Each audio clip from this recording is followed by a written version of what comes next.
Construction Machinery Company is located in the Mi Luo Fei Di Industrial Park. The company specializes in research, development, production, and sales of all kind of concrete pumping equipment, such as trailer concrete pump with without mixer, truck boom pump with without mixer, truck-mounted concrete pump with without mixer, hydraulic placing boom, folding tower crane, mini wheel loader, truck with crane. The company plant covers an area of 40,000 square meters, and the workshop has 21,000 square meters.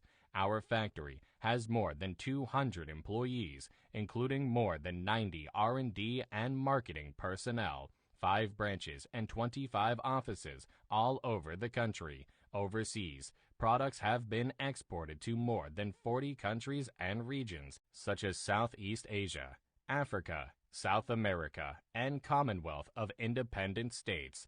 Right now, Tiantuo Machinery has developed into a large enterprise integrating R&D, production, and sales, with annual domestic sales of more than 47 million US dollars. Tiantuo Machinery products have well-known brand components from Germany, America, Japan, France, and other well-known countries such as Rexroth hydraulic oil pump in Germany, Schneider Electric in French, Eaton hose in American. In the future, Tiantuo Machinery will continue to give full play to the technical advantages of independent innovation, build a high-efficiency and high-quality manufacturing system, create value for customers, constantly launch new and better construction machinery and equipment, and strive to meet the needs of every customer.